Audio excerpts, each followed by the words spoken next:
Hablaba antes, Juan, de la soledad, precisamente medidas para acabar con la soledad no deseada, muy presente en nuestro país.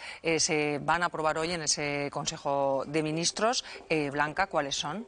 Vamos a ver lo que es la soledad y cómo afecta realmente a nuestra sociedad según los datos del barómetro de la soledad. Y es que, fíjense, 1 de cada 5 españoles tiene o se siente en soledad no deseada. Este porcentaje afecta en mayor medida a las mujeres que a los hombres. Un 22% para ellas, un 18% de los hombres viven en soledad no deseada. Este porcentaje aumenta si nos centramos en otros círculos sociales, como por ejemplo las personas con discapacidad. El 51% de ellas viven en soledad no deseada. Un 25,5% de los jóvenes también sienten la soledad no deseada. Es algo que no es baladí, tiene consecuencias en la salud mental y también en la física. Se vive con peor estado anímico, incluso con depresión, y también se puede generar enfermedades como la hipertensión o enfermedades cardiovasculares. Gracias, Blanca. Bueno, pues como decimos, se van a adoptar medidas para intentar paliar o aliviar esa soledad no deseada. En Teruel son pioneros, ya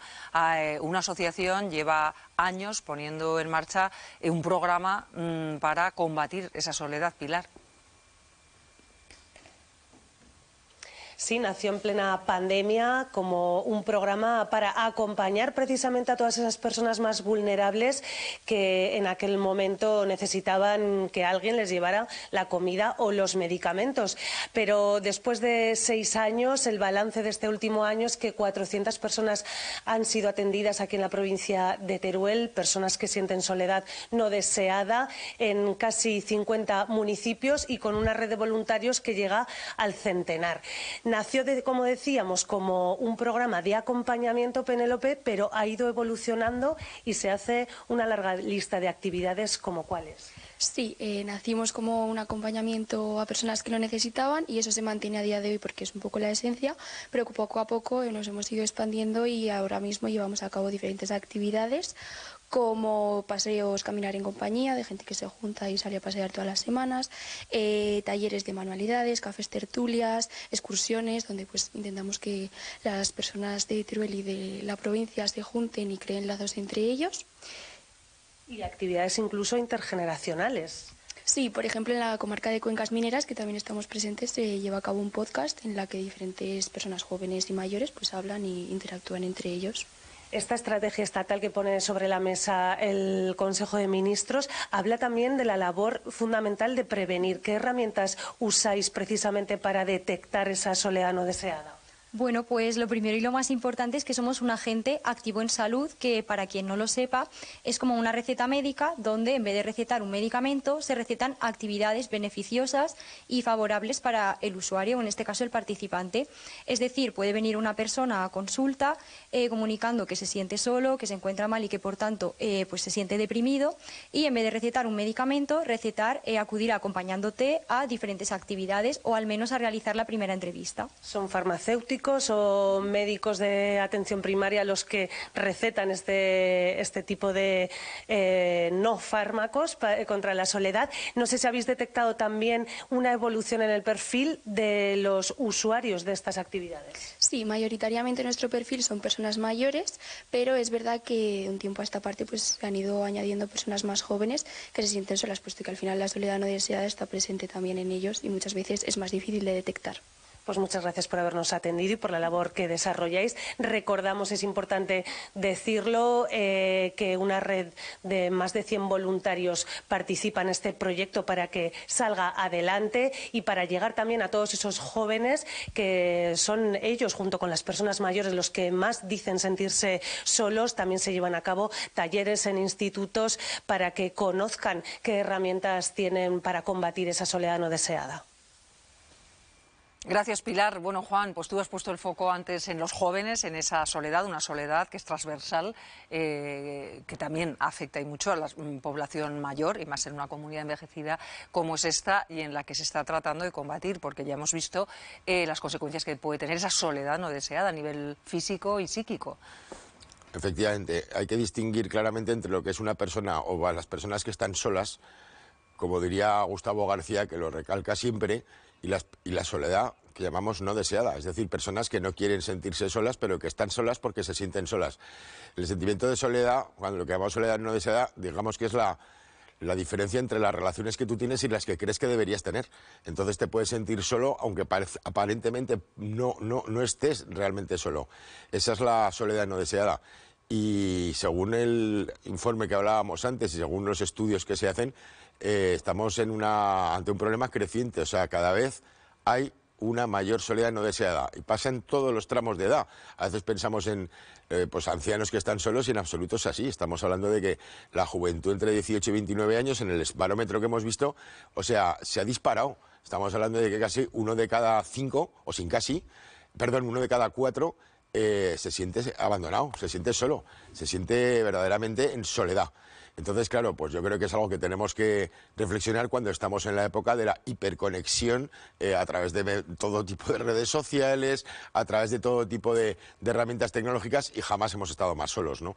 Entonces creo que es algo que tiene que ser objeto de reflexión y, sin duda, trabajar también la sociedad civil. Es decir, también existen, como hemos visto también, personas discapacitadas, personas mayores que están en soledad, no solo solas, sino en soledad.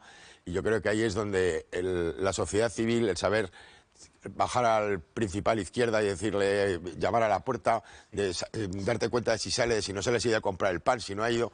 Yo creo que todo esto es lo que podemos hacer para aliviar eso que es uno de los problemas de nuestra época, que está generando no solo ansiedad y estrés, sino también, como vemos, enfermedades cardiovasculares y enfermedades que conducen a la muerte, porque es tan tóxico como fumar o como el alcohol, o como cualquier tipo de droga. Bueno, y eso que estamos hablando de un país eminentemente social, ¿no?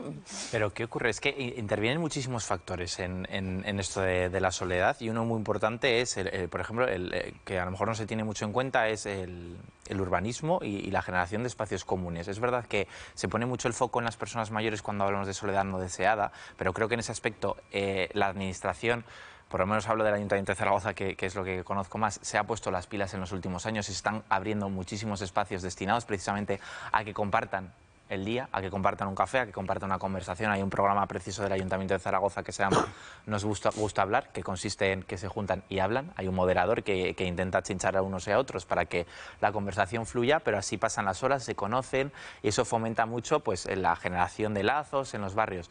¿Qué ocurre? Que no pasa lo mismo con otros sectores de edad.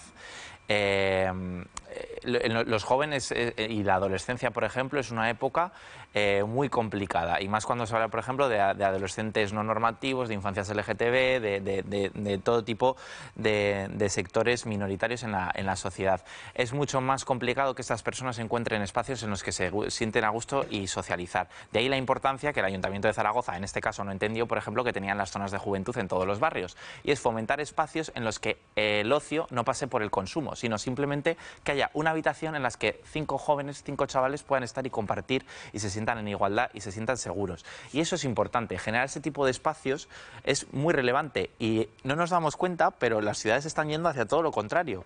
Todos los nuevos barrios que se construyen con piscina y urbanización privada.